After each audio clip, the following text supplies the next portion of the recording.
ಈಗಾಗಲೇ ಜನರು ಬೆಲೆ ಏರಿಕೆಯಿಂದ ಬೇಸತ್ತಿದ್ದಾರೆ. ಅದರಲ್ಲೂ ಕಳೆದ 2 ತಿಂಗಳಿಂದ ಈರುಳ್ಳಿ ಬೆಲೆ ಏರಿಕೆಯಾಗಿತ್ತು. ಆದರೆ ಕಳೆದ 1 ವಾರದಿಂದ ಸ್ವಲ್ಪ ಪ್ರಮಾಣದಲ್ಲಿ ಈರುಳ್ಳಿ ಬೆಲೆಯಲ್ಲಿ ಇಳಿಕೆಯಾಗಿದೆ. ಸದ್ಯ ಬೆಳ್ಳುಳ್ಳಿ ಸರದಿ, ಯಾಕಂದ್ರೆ ಬೆಳ್ಳುಳ್ಳಿ ಬೆಲೆಯಲ್ಲೂ ಕೂಡ ದಿಢೀರಾಗಿ ಏರಿಕೆಯಾಗಿದೆ.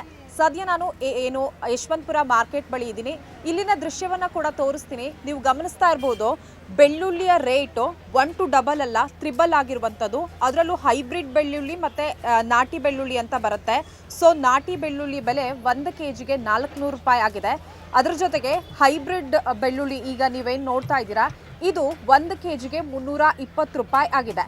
ಸೊ ಅಂದರೆ ನಾವು ಈಗ ಅದೇ 1 ವಾರದ ಹಿಂದೆ ಅಥವಾ 15 ದಿನದ ಹಿಂದೆ ಕೇವಲ 150 ರೂಪಾಯಿ 1 kg ತಗೊಳ್ತಾ ಇದ್ವಿ. ಆದರೆ ಈಗ ನೀವೇನಾದರೂ ಮಾರ್ಕೆಟ್ಗೆ ಬಂದರೆ ಮಿನಿಮಮ್ ಈ ಒಂದು ಯಶವಂತಪುರದಲ್ಲೇ ನೀವು 320 ರೂಪಾಯಿಯನ್ನು ಕೊಡಬೇಕಾಗತ್ತೆ. ಇದನ್ನು ಹೊರತುಪಡಿಸಿ ಬೇರೆ ಯಾವುದಾದ್ರೂ ಶಾಪಲ್ಲಿ ತಗೊಂಡ್ರೆ ಇದೇ ಬೆಳ್ಳುಳ್ಳಿಗೆ ನೀವು 400 ರೂಪಾಯಿ, ಅಂದರೆ ಹೈಬ್ರಿಡ್ಗೆ 400 ರೂಪಾಯಿ ಕೊಡುವಂತಹ ಪರಿಸ್ಥಿತಿ ಬಂದಿದೆ. ಅಂಗಡಿಗಳಲ್ಲಿ ನಾಟಿ ಬೆಳ್ಳುಳ್ಳಿ ಬೆಲೆ ಕೂಡ 450 ರೂಪಾಯಿ ಆಗಿದೆ. ಸದ್ಯ ನಾನು ಮಾರ್ಕೆಟ್ನ ದೃಶ್ಯವನ್ನು ನಿಮಗೆ ತೋರಿಸ್ತಾ ಇರ್ತೀನಿ. ಯಾಕಂದರೆ ಮಾರ್ಕೆಟ್ನಲ್ಲಿ ಅಂಗಡಿಗಳಿಗೆ ಕಂಪೇರ್ ಮಾಡಿದರೆ ಸ್ವಲ್ಪ ಪ್ರಮಾಣದಲ್ಲಿ ಕಡಿಮೆ ಇರುತ್ತೆ. ಆದರೂ ಕೂಡ ಈ ಬೆಲೆ ಏರಿಕೆಯಿಂದ ಎಲ್ಲೋ ಒಂದು ಕಡೆ ಗ್ರಾಹಕರು ಕಂಗೆಟ್ಟಿದ್ದಾರೆ ಅಂತ ಹೇಳ್ಬೋದು. ಹಾಗಾದರೆ ಈ ಒಂದು ಬೆಲೆ ಏರಿಕೆಗೆ ಕಾರಣ ಏನು ಅಂತ ನೋಡೋದಾದರೆ, ಮಧ್ಯಪ್ರದೇಶ ಇರ್ಬೋದು ಅಥವಾ ಗುಜರಾತ್ನಿಂದ ಸಾಕಷ್ಟು ಪ್ರಮಾಣದಲ್ಲಿ ಬೆಳ್ಳುಳ್ಳಿ ಮಾರ್ಕೆಟ್ಗೆ ಬರ್ತಾ ಇತ್ತು. ಆದರೆ ಈಗ ಬೆಳ್ಳುಳ್ಳಿ ಅಲ್ಲಿಂದ ಬರ್ತಾ ಇರುವಂತಹ ಪ್ರಮಾಣ ಕಡಿಮೆ ಆಗಿದೆ. ಜೊತೆಗೆ ಅಲ್ಲಿ ಕೂಡ ಬೆಲೆ ಹೆಚ್ಚಳ ಆಗಿರೋದ್ರಿಂದ ಸೊ ಈ ರೀತಿ ರೇಟ್ ಹೆಚ್ಚಳ ಆಗಿದೆ. ಅದರಲ್ಲೂ ಇನ್ನು ನಾನ್ ವೆಜ್ ಪ್ರಿಯರಿಗಂತೂ ಬೆಳ್ಳುಳ್ಳಿ ಬೇಕೇ ಬೇಕು. ಚಿಕನ್, ಮಟನ್, ಫಿಶ್ ಮಾಡುವಂತಹ ಸಂದರ್ಭದಲ್ಲಿ ಅವರು ಅತಿ ಹೆಚ್ಚಾಗಿ ಬೆಳ್ಳುಳ್ಳಿಯನ್ನು ಬಳಕೆ ಮಾಡ್ತಾರೆ. ಸೊ ಈಗ ನೀವೇನಾದರೂ ನಮ್ಮನೆಗೆ 1 kg ತೊಗೊಬೇಕು ಅಂತ ಬಂದರೆ ತಗೋಬೇಕಾ ಬೇಡವಾ ಅನ್ನುವಂತಹ ಒಂದಷ್ಟು ಗೊಂದಲ ಇರುತ್ತೆ. ಯಾಕಂದರೆ 1 kgಗೆ 320 ರೂಪಾಯಿಯನ್ನು ಕೊಡಬೇಕಾಗತ್ತೆ. ಅದೇ ಬೇರೆ ಬೇರೆ ಹೊರಗಡೆ ಅಂಗಡಿಗಳಲ್ಲಿ ಇನ್ನೂ ಹೆಚ್ಚು ಪೇ ಮಾಡಬೇಕಾಗತ್ತೆ. ಸದ್ಯ ನೀವು ನೋಡ್ತಾ ಇರುವಂಥದ್ದು ಹೈಬ್ರಿಡ್ ಬೆಳ್ಳುಳ್ಳಿಯನ್ನು.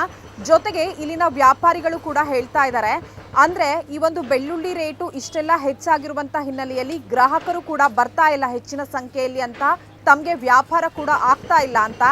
ಅದರಲ್ಲೂ ನಾಟಿ ಬೆಳ್ಳುಳ್ಳಿ ಬೆಲೆ ಇನ್ನೂ ಹೆಚ್ಚಾಗಿರುವಂಥ ಹಿನ್ನೆಲೆಯಲ್ಲಿ ಸದ್ಯ ನಾಟಿ ಬೆಳ್ಳುಳ್ಳಿ ಮಾರ್ಕೆಟಲ್ಲಿ ಎಲ್ಲೂ ಕೂಡ ಸಿಗ್ತಾ ಇಲ್ಲ. ಆದರೆ ಹೈಬ್ರಿಡ್ ಬೆಳ್ಳುಳ್ಳಿಯನ್ನು ಅಲ್ಲಲ್ಲಿ ಮಾರ್ತಾ ಇದ್ದಾರೆ. ಆದರೆ ಆ ವ್ಯಾಪಾರಿಗಳು ಕೂಡ ಗ್ರಾಹಕರಿಲ್ಲದೆ ಕಂಗಾಲಾಗಿರುವಂಥದ್ದು ನೀವಿಲ್ಲಿ ಗಮನಿಸ್ಬೋದು. ನಿಮಗೆ ಅಂದರೆ ಬಿಡಿ ಬಿಡಿಯಾದಂತಹ ಬೆಳ್ಳುಳ್ಳಿ ಕೂಡ ಸಿಗುತ್ತೆ ಅಥವಾ ಇಡಿಯಾಗಿರುವಂತಹ ಬೆಳ್ಳುಳ್ಳಿ ಕೂಡ ಸಿಗುತ್ತೆ. ಈಗ ನೀವು ನೋಡ್ತಾ ಇರುವಂಥದ್ದು ಹೈಬ್ರಿಡ್ ಬೆಳ್ಳುಳ್ಳಿ. ಇದರ ಬೆಲೆ ಯಶವಂತಪುರ ಮಾರ್ಕೆಟ್ನಲ್ಲಿಯೇ 320 ರೂಪಾಯಿ. ಅದೇ ಔಟ್ಸೈಡ್ ನೀವು ಶಾಪಲ್ಲಿ ತೊಗೊಬೇಕು ಅಂದರೆ 380ರಿಂದ 400 ರೂಪಾಯಿ ಆಗುತ್ತೆ. ಜೊತೆಗೆ ಇಲ್ಲಿನ ವ್ಯಾಪಾರಿಗಳನ್ನು ಕೂಡ ಮಾತಾಡಿಸ್ತೀನಿ, ಅವ್ರು ಏನು ಹೇಳ್ತಾರೆ ಅಂತ ಕೇಳೋಣ. ಮೇಡಮ್ ಹೇಳಿ, ನಾಟಿ ಬೆಳ್ಳುಳ್ಳಿ ಬೆಲೆ ಎಷ್ಟಾಗಿದೆ, ಜೊತೆಗೆ ಹೈಬ್ರಿಡ್ ಬೆಳ್ಳುಳ್ಳಿ ಬೆಲೆ ಎಷ್ಟಾಗಿದೆ ಪ್ರತಿ kgಗೆ? ಮಿನಿಮಮ್ 300 ರೂಪಾಯಿ, 280 ರೂಪಾಯಿ, 320 ರೂಪಾಯಿ ಆಗೈತೆ ಮೇಡಮ್. ಓಕೆ, ಏನು ಅದು ಕ್ವಾಲಿಟಿ ವಾಯ್ಸ್ ರೇಟ್ ಇದೆ ಅಂತಾನ ಹೇಗೆ? ಕ್ವಾಲಿಟಿ ಜಾಸ್ತಿ ಇರೋದು 320 ರೂಪಾಯಿ, 300 ರೂಪಾಯಿ. ಕ್ವಾಲಿಟಿ ಕಮ್ಮಿ ಇರೋದು 220, 200 ರೂಪಾಯಿ. ಓಕೆ, ಯಾಕೆ ಮೇಡಮ್ ಬೆಲೆ ಜಾಸ್ತಿ ಆಗಿದೆ? ಅದು ಏನಂತ ಗೊತ್ತಿಲ್ಲ. ರೈತರ ಬಗ್ಗೆ ಏನೋ ಹೇಳ್ತಾರೆ ಜನಗಳು. ಅಟ್ಲೀಸ್ಟ್ ನಾನು ಕಿವಿಯಿಂದ ಕೇಳಿದ್ದೀನಿ, ನಾನಂತೂ ಕಣ್ಣಿಂದ ನೋಡಿಲ್ಲ ಮೇಡಮ್. ಇಟ್ಕೊಂಡು ಏನೋ ಅವರು ಬೆಲೆಗಳು ಜಾಸ್ತಿ ಮಾಡ್ತಾವ್ರಂತ ಹೇಳ್ಕೊಂತವ್ರೆ. ಈರುಳ್ಳಿನೂ ಅಷ್ಟೇ. ಮಧ್ಯಪ್ರದೇಶ ಮತ್ತೆ ಮಹಾರಾಷ್ಟ್ರದಿಂದ ಬರ್ತಾ ಇತ್ತು ಬೆಳ್ಳುಳ್ಳಿ. ಸೊ ಈಗ ಬರ್ತಾ ಇದೆಯಾ ಇಲ್ವಾ ಇಲ್ಲಿ? ಜೊತೆಗೆ ಅಲ್ಲೂ ಕೂಡ ಪ್ರೈಸ್ ಜಾಸ್ತಿ ಆಗಿದೆ. ಇಲ್ಲ, ಅಲ್ಲಿ ಕೂಡ ಪ್ರೈಸ್ ಜಾಸ್ತಿ ಆಗುತ್ತೆ ಅಂತ ನಾನು ಕೇಳಿದ್ದೀನಿ. ಅಟ್ಲೀಸ್ಟ್ ಜನಗಳು ಇಲ್ಲಿ ಕೂಲಿ ಮಾಡ್ತಾರಲ್ಲ RMCಯಲ್ಲಿ ಅವರೆಲ್ಲ, ಆಮೇಲೆ ಮಂಡಿಯವರೆಲ್ಲ ಹೇಳ್ತವ್ರೆ, ಇಲ್ಲ ಇವ್ರು ನಾಟಕಗಳು ಮಾಡ್ತಾವ್ರೆ, ರೈತರು ಎಲ್ಲ ಇಟ್ಕೊಂಡು ಅವರು ಜಾಸ್ತಿ ಮಾಡ್ತಾವ್ರೆ. ಓವರ್ ಇಷ್ಟಾಗಿ ಬರ್ತೈತೆ, ಓವರ್ ಲಾರಿ ಲೋಡ್ ಆಗ್ತೈತೆ, ಆದ್ರೂ ಕಮ್ಮಿ ಆಗ್ತಾ ಇಲ್ಲ. ಯಾಕಂತ ಹೇಳಿದ್ರೆ ರೀಸನ್ನು, ಅಲ್ಲಿಂದ ಬರೋದಕ್ಕಿಂತ ಮುಂಚೆ ಕೂಲಿಯವರೆಲ್ಲ ಅಲ್ಲೇ ಎಸ್ಟಾಕ್ ಮಾಡಿಕೊಂಡು ಮಧ್ಯ ರಸ್ತೆಯಲ್ಲಿ ನಿಲ್ಲಿಸ್ಕೊಂಡು ಅಲ್ಲೇ ಎರಡೆರಡು ದಿನ 3 ದಿನ ಮಾಡ್ಕೊಂಡು ಬೇಕಂತಾನೆ ತೊಗೊಂಬಂದು RMCಗೆ ರೇಟು ಜಾಸ್ತಿ ಹೇಳ್ತಾವ್ರೆ ಮೇಡಮ್. ಓಕೆ, ವ್ಯಾಪಾರ ಹೇಗಿದೆ ಈಗ? ರೇಟ್ ಜಾಸ್ತಿ ಆದ ತಕ್ಷಣ ಆಟೋಮೆಟಿಕ್ಲಿ ಗ್ರಾಹಕರು ಬಂದವರು 1 kg ತಗೊಳ್ಳೋರು ಅರ್ಧ kg ತಗೊಳ್ತಾರೆ, ಅರ್ಧ kg ತಗೊಳ್ಳೋರು ಕಾಲ್ kg ತಗೊಳ್ತವ್ರೆ ಮೇಡಮ್. ವ್ಯಾಪಾರ ಬೇಜಾನ್ ಕಮ್ಮಿ ಆಗೈತೆ. ಅಟ್ಲೀಸ್ಟ್ ನಮಗೆ ಈರುಳ್ಳಿ 2.5 kg 100 ರೂಪಾಯಿ ಇರೋವಾಗ ವ್ಯಾಪಾರ ಆಗ್ತಾಯಿತ್ತು ಮೇಡಮ್. ಇವಾಗ 1.25 ಆಗಿದ್ದಕ್ಕೆ ವ್ಯಾಪಾರ ಕಂಪಲ್ಸರಿ ಕಷ್ಟ ಐತೆ ಮಾಡೋಕ್ಕೆ. ಅವ್ರಿಗೂ ಅನುಕೂಲ ಇಲ್ವಲ್ಲ ಮೇಡಮ್. ಹೋಟ್ಲುಗಳಿಗೆ ಪಾಪ 30-20 ರೂಪಾಯಿ ಇದ್ದರೆ ಅವ್ರಿಗೂ ಅನುಕೂಲ ಆಗುತ್ತೆ, ಅವ್ರಿಗೂ ವ್ಯಾಪಾರ ಆಗಲ್ವಲ್ಲ ಮೇಡಮ್. ಅವ್ರಿಗೆ ಆಗೋದು ಬೇರೆ ದಿವಸಕ್ಕೆ 1,500, 1,000 ರೂಪಾಯಿ, 2,000 ರೂಪಾಯಿ ವ್ಯಾಪಾರ ಆಗ್ತಾಯಿದೆ.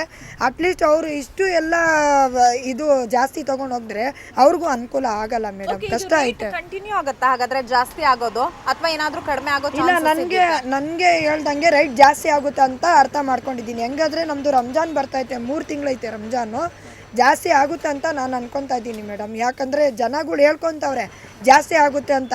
ಒಂದ್ಸಲ ದಿಢೀರ್ ಅಂತ ಕಮ್ಮಿ ಆಗಿಬಿಡ್ತದೆ, ಒಂದ್ಸಲ ಜಾಸ್ತಿ ಆಗುತ್ತೆ madam. Okay, thank you madam. ಇದಿಷ್ಟು ಕೂಡ ಇಲ್ಲಿನ ವ್ಯಾಪಾರಿಗಳ ಮಾತು. ಜೊತೆಗೆ ಒಂದು ವಿಚಾರವನ್ನ ನಾವು ಗಮನಿಸಬೇಕು, ಅತಿ ಹೆಚ್ಚು ಬೆಳ್ಳುಳ್ಳಿಗಳನ್ನ ಪರ್ಚೇಸ್ ಮಾಡೋದು ಹೋಟೆಲ್ಗಳು. ಸೊ ಯಾಕಂದ್ರೆ ಹೋಟೆಲಲ್ಲಿ ವೆಜ್ ನಾನ್ ವೆಜ್ ಊಟಕ್ಕೆ ಬೆಳ್ಳುಳ್ಳಿ ಬೇಕಾಗತ್ತೆ. ಆದರೆ ರೇಟ್ ಹೆಚ್ಚಾಗಿರುವಂಥ ಹಿನ್ನೆಲೆಯಲ್ಲಿ ಏನು ಹೋಟೆಲ್ನವರು ಕೂಡ ಇವ್ರ ಹತ್ರ ವ್ಯಾಪಾರಕ್ಕೆ ಅಂತ ಬರ್ತಾ ಇಲ್ಲ. ಬಂದರೂ ಕೂಡ 5 kg ತಗೊಳ್ಳೋರು 2 kg ತಗೊಳ್ತಾರೆ. ಜೊತೆಗೆ ಜನಸಾಮಾನ್ಯರು ಮನೆ ಬಳಕೆಗಾಗಿ 1 kg ತಗೊಳ್ಳೋರು ಅರ್ಧ kg ತಗೊಳ್ತಾ ಇದ್ದಾರೆ ಅಂತ. ಜೊತೆಗೆ ವ್ಯಾಪಾರಿಗಳು ವ್ಯಾಪಾರ ಕೂಡ ಇಲ್ಲ ಅನ್ನುವಂತಹ ಮಾತುಗಳನ್ನ ಹೇಳ್ತಾ ಇದ್ದಾರೆ. ಅಷ್ಟೇ ಅಲ್ಲದೆ ಈಗ ಪ್ರೆಸೆಂಟ್ ಏನು ನಾಟಿ ಬೆಳ್ಳುಳ್ಳಿ 400 ರೂಪಾಯಿ kg ಇದೆ, ಜೊತೆಗೆ ಹೈಬ್ರಿಡ್ ಬೆಳ್ಳುಳ್ಳಿ 320 ರೂಪಾಯಿ kg ಇದೆ. ಸೊ ಅದು ಇನ್ನೂ ಕೂಡ ಹೆಚ್ಚಾಗುವಂತಹ ಸಾಧ್ಯತೆ ಇದೆ ಅನ್ನುವಂತಹ ಮಾತುಗಳನ್ನ ಹೇಳ್ತಾ ಇದ್ದಾರೆ. ವಿಡಿಯೋ ಜರ್ನಲಿಸ್ಟ್ ಉಲ್ಲಾಸ್ ಜೊತೆ ವೀಣಾ ಸಿದ್ದಾಪುರ್, ಕರ್ನಾಟಕ ಟಿವಿ, ಬೆಂಗಳೂರು.